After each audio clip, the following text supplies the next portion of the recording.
السلام علیکم۔ قصہ کہانی میں خوش آمدید۔ امید ہے آپ سب لوگ خیریت سے ہوں گے۔ پیش خدمت ہے قصہ چہار درویش کی دوسری قسط۔ تحریر ہے محمد یونس حسرت کی۔ تو کہانی شروع کرتے ہیں۔ قصہ پہلے درویش کا۔ پہلے درویش نے کہا، بھائیو، میرا وطن یمن ہے۔ میرے والد خواجہ احمد یمن کے بہت بڑے سوداگر تھے۔ ملک میں کوئی اور سوداگر ان کے برابر کا نہ تھا۔ اکثر شہروں میں کوٹھیاں اور خرید و فروخت کے لیے ایجنٹ مقرر تھے۔ لاکھوں روپے نقد اور ملک کی چیزیں گھروں میں ہر وقت موجود رہتی تھیں۔ میری بڑی بہن ایک اور سوداگر سے بیاہی جا چکی تھی اور اپنے شوہر کے ہاں بڑے آرام سے رہ رہی تھی۔ والد کی جائیداد کا مالک میرے سوا اور کوئی نہ تھا۔ میری پرورش بڑے لاڈ پیار سے ہوئی۔ لکھنے پڑھنے اور تجارت کے علاوہ سپاہ گری بھی مجھے سکھائی گئی۔ کرنا خدا کا کیا ہوا کہ میرے 14ویں سال میں قدم رکھتے ہی ماں باپ کا سایہ سر سے اٹھ گیا۔ مجھے سخت صدمہ ہوا۔ دن رات رویا کرتا، کھانا پینا سب چھوٹ گیا۔ آخر 40ویں پر عزیزوں رشتہ داروں نے مجھے باپ کا جانشین بنایا اور تجارت میں دل لگانے کی ہدایت کی۔ میں نے اپنے والد کے چھوڑے ہوئے سامان اور روپوں کو دیکھا تو آنکھیں کھلی کی کھلی رہ گئیں۔ فوراً دیوان خان سجانے کو حکم دیا۔ عمدہ خدمتگار رکھے، انہیں جگمگاتی پوشاکیں بنوا کر دیں اور بڑی آن بان سے ایک قیمتی مسند پر بیٹھ گیا۔ میں ایک بہت بڑی جائیداد کا مالک تھا۔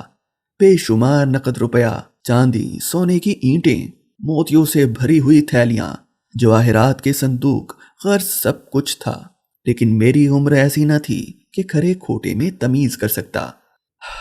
دیکھتے ہی دیکھتے مفت خورے اور جھوٹے خوشامدیوں نے مجھے گھیر لیا۔ 8 پہر ان کے ساتھ محفل جمی رہتی اور دنیا جہان کی باتیں ہوتی رہتی۔ ان خود غرض دوستوں نے آہستہ آہستہ مجھے بری باتوں کی لت بھی لگا دی اور میں سوداگری بھول بھال کر بری عادتوں کا رسیا ہو گیا۔ نوکروں اور دوستوں نے جب میری یہ حالت دیکھی تو انہوں نے بھی لوٹ مچا دی۔ جو جس کے ہاتھ لگا لے اڑا۔ کچھ خبر نہ تھی کہ کتنا روپیہ خرچ ہوتا ہے، کہاں سے آتا ہے اور کدھر جاتا ہے۔ رفتہ رفتہ ساری جائیداد ٹھکانے لگ گئی۔ سب مجھے لوٹ کھسوٹ کر چلتے بنے اور کوئی میرا حال پوچھنے والا تک نہ رہا۔ جب 2-3 دن فاقے سے کٹے تو میں نے اپنی بہن کے گھر جانے کا ارادہ کیا۔ والدین کی وفات کے بعد میں نے کبھی بہن کو خط تک نہیں لکھا تھا۔ جی تو نہیں چاہتا تھا، لیکن اس گھر کے سوا کوئی ٹھکانہ بھی نظر نہ آتا تھا۔ آخرکار شرم کو ایک طرف رکھ کر پیدل چل کھڑا ہوا اور مصیبتیں جھیلتا ہوا ایک روز بہن کے ہاں پہنچ گیا۔ وہ مجھے دیکھتے ہی گلے مل کر بہت روئی۔ میری حالت دیکھ کر اسے بہت دکھ ہوا تھا۔ میں شرمندگی کے مارے زبان سے ایک لفظ تک نہ کہہ سکا۔ آنکھوں سے آنسو گرنے لگے۔ بہن نے جلدی نئے کپڑے نکالے۔ نہا دھو کر میں نے نئی پوشاک پہنی۔ اس نے ایک عمدہ سا مکان میرے رہنے کو خالی کرایا۔ صبح کو ناشتہ اور دونوں وقت کھانا آ جاتا۔ بہن سامنے بٹھا کر مجھے کھلاتی اور ہر طرح میری خاطرداری کرتی۔ کئی مہینے میں اسی طرح آرام سے بسر کرتا رہا اور ایک بار بھی اس مکان سے باہر قدم رکھنے کی ضرورت پیش نہ آئی۔ ایک روز بہن نے کہا، بھیا، تم میرے باپ کی نشانی ہو۔ جب تمہیں دیکھتی ہوں تو باغ باغ ہو جاتی ہوں، لیکن مردوں کو خدا نے کمانے کے لیے بنایا ہے۔ یوں ہاتھ پیر توڑ کر بیٹھ رہنا اچھا نہیں۔ لوگ تانے دیں گے کہ مرد ہو کر بہن کے ٹکڑوں پر پڑا ہے۔ اس سے میری اور تمہاری دونوں کی جگہ سائی ہوگی۔ بہتر یہی ہے کہ کہیں باہر چلے جاؤ اور کوئی کام کرو۔ خدا نے چاہا تو جلد ہی تمہارے دن پھریں گے۔ بہن کی یہ بات سن کر مجھے بھی غیرت آئی اور کہا کہ اب تم ہی میری ماں کی جگہ ہو، جو تم کہو گی وہی کروں گا۔ بہن گھر میں گئی اور اشرفیوں کی 50 تھیلیاں نوکرانیوں کے سر پر رکھوا لائی اور کہنے لگی، تاجروں کا ایک قافلہ ملک شام کی دارالحکومت دمشق کو جا رہا ہے۔ تم بھی سامان خرید کر انہیں دے دو اور معاہدہ لکھوا کر ان کے ساتھ چلے جاؤ۔ دمشق پہنچ کر اپنا مال منافع سے ان سے وصول کر لینا۔ میں بازار گیا اور بہت سا مال خرید کر ایک سوداگر کے حوالے کر دیا۔ وہ تاجر دریا کی راہ سے جہاز پر سوار ہو کر روانہ ہوا۔ میں نے خشکی کے راستے سفر کرنے کا ارادہ کیا۔ بہن کو خدا حافظ کہہ کر گھوڑے پر سوار ہوا اور خدا کی ذات پر بھروسہ کر کے 2 منزل کو 1 منزل کرتا ہوا دمشق جا پہنچا۔ جب شہر کے دروازے پر پہنچا تو رات ہو چکی تھی۔ سپاہیوں نے دروازہ بند کر دیا تھا۔ میں نے پہرے داروں کی بہت خوشامد کی کہ مسافر ہوں اور دور سے چلا آ رہا ہوں، لیکن انہوں نے صاف جواب دیا، اس وقت دروازہ کھولنے کا حکم نہیں۔ مجبور ہو کر میں نے گھوڑا شہر پناہ کی دیوار کے نیچے باندھ دیا اور زین پوش زمین پر بچھا کر بیٹھ گیا۔ پھر سوچنے لگا کہ یہاں سو رہنا عقل مندی کے خلاف ہے۔ جاگنے کی خاطر اٹھ کر ادھر ادھر ٹہلنے لگا۔ آدھی رات ہوئی تو کیا دیکھتا ہوں کہ ایک صندوق شہر پناہ کی دیوار پر سے نیچے چلا آتا ہے۔ میں سمجھا کہ شاید خدا نے میرے حال پر رحم کھا کر غیب سے کوئی خزانہ عنایت کیا ہے۔ جب وہ صندوق زمین پر آ کر ٹھہرا تو میں ہمت کر کے پاس گیا، مگر صندوق کا ڈھکنا کھولا تو کانپنے لگا۔ صندوق کے اندر ایک خوبصورت عورت خون میں لتھڑی ہوئی سسک رہی تھی۔ میں نے کان لگا کر سنا، وہ کہہ رہی تھی، دغاباز، غدار، کیا بھلائی کا بدلہ یہی ہوا کرتا ہے۔ میں اس کی حالت دیکھ کر سر سے پاؤں تک کانپ رہا تھا، پھر بھی حوصلہ کر کے اس سے کہا، تم کون ہو اور میں تمہاری کیا مدد کر سکتا ہوں؟ یہ سن کر اس عورت نے مری ہوئی آواز میں کہا، کوئی غم کی مہمان ہوں، مر جاؤں تو مجھے اس صندوق میں کہیں دفن کر دینا۔ اس وقت میں کیا کر سکتا تھا؟ صندوق کو اٹھا کر لے آیا اور صبح ہونے کا انتظار کرنے لگا۔ وہ تھوڑی سی رات ایسی پہاڑ ہو گئی کہ دل گھبرا گیا۔ خدا خدا کر کے صبح ہوئی اور شہر پناہ کا دروازہ کھلا۔ میں صندوق کو گھوڑے پر لاد کر شہر میں داخل ہوا اور ایک کشادہ مکان کرائے پر لے کر اس میں جا ٹھہرا۔ پہلے اس زخمی عورت کو صندوق سے نکالا اور روئی کا گدا بچھا کر اس پر لٹا دیا۔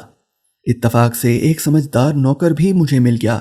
اس کو وہاں چھوڑ کر میں خود جراح کی تلاش میں نکلا۔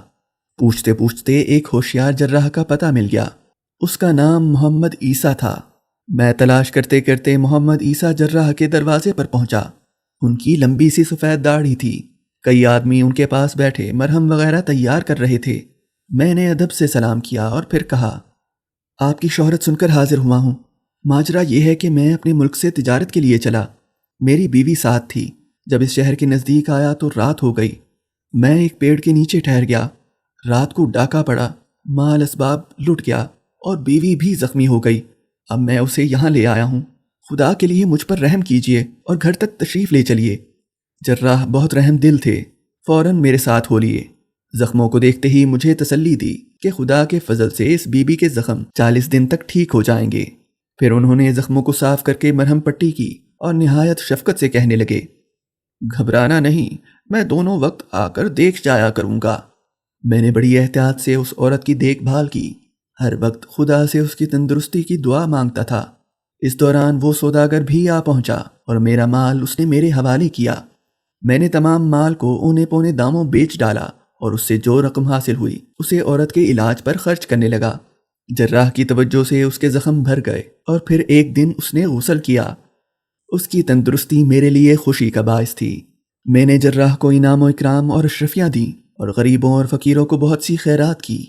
میں اب بھی اس عورت کی خدمت کر رہا تھا، ہر وقت حاضر رہتا، جو وہ کہتی فوراً کرتا۔ اس نے مجھے ہدایت کی تھی کہ جو کچھ میں کہوں اسے فوراً پورا کیا جائے، جو حکم ملے اس کو بلا عذر بجا لاتے جاؤ، کسی بات میں دخل نہ دینا ورنہ پچھتاؤ گے۔ ایک مدت اسی حال میں گزر گئی۔ آخر میرا سرمایہ ختم ہو گیا اور معمولی اخراجات کا پورا کرنا بھی میرے لیے مشکل ہو گیا۔ پردیس میں کسی سے قرض بھی نہیں مل سکتا تھا۔ ہر وقت پریشان اور چپ رہنے لگا۔ اس عورت نے میری حالت کا اندازہ لگا لیا۔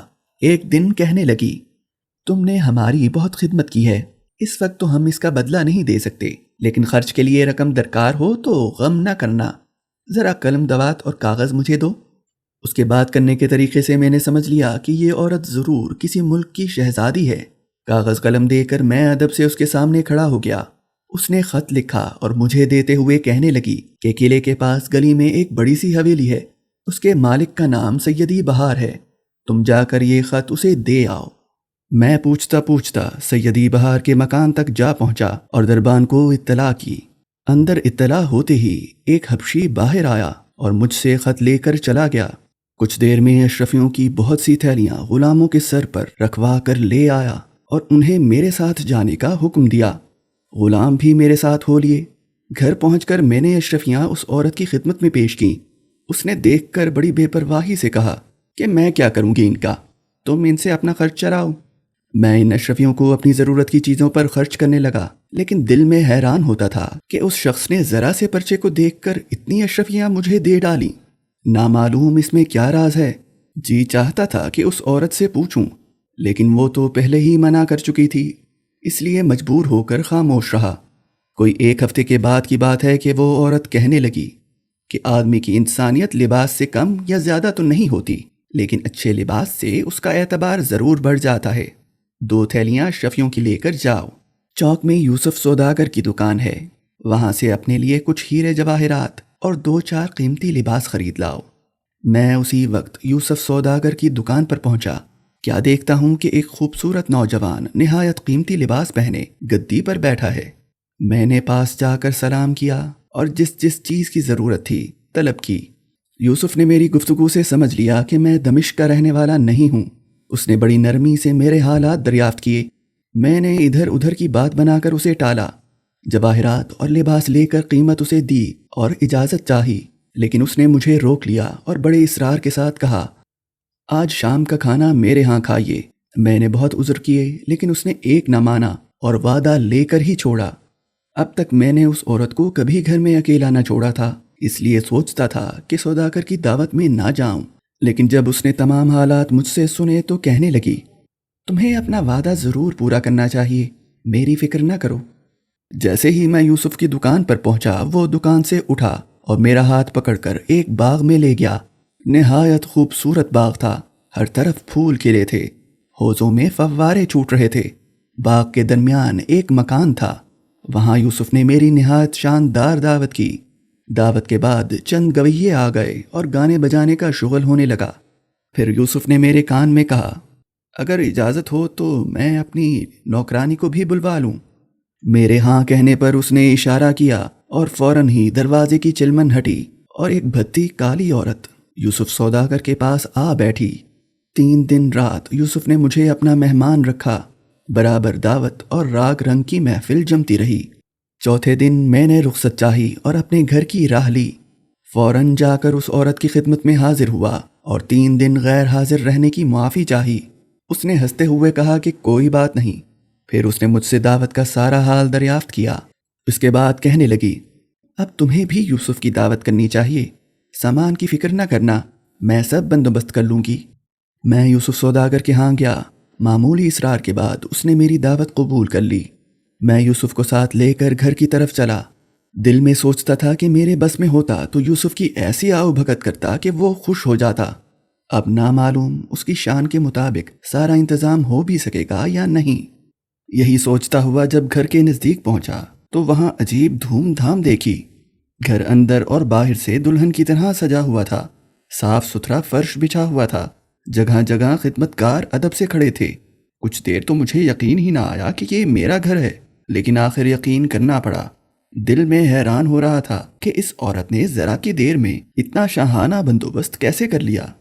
میں نے یوسف کو لے جا کر ایک مسند پر بٹھایا اور اندر گیا۔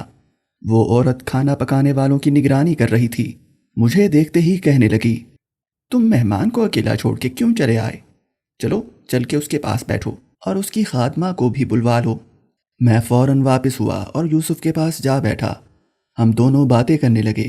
میں نے کہا، اگر آپ کا حکم ہو تو آپ کی خادمہ کو بھی بلوا لیا جائے تاکہ آپ دونوں اس دعوت کا لطف اٹھا سکیں۔ یوسف تو پہلے ہی یہی چاہتا تھا۔ سواری بھیجی گئی اور آدھی رات کے وقت یوسف کی چڑیل جیسی خادمہ وہاں آ موجود ہوئی۔ میں نے بھی 3 دن رات یوسف کی دعوت کی۔ اس دعوت کا انتظام یوسف والی دعوت سے کہیں بڑھ چڑھ کر تھا۔ یوسف بھی حیران رہ گیا۔ گانے والوں نے ایسے ایسے کمال دکھائے کہ وہ خوشی سے جھوم جھوم گیا۔ رات بھر جاگنے کی وجہ سے صبح کو دیر سے آنکھ کھلی۔ کیا دیکھتا ہوں کہ حویلی خالی پڑی ہے۔ ایک کونے میں کمبل پڑا تھا، اسے جو کھول کر دیکھا تو بدن کا رواں رواں کھڑا ہو گیا۔ اس میں یوسف اور اس کی خادمہ کی لاشیں تھیں، دونوں کے سر تن سے جدا تھے۔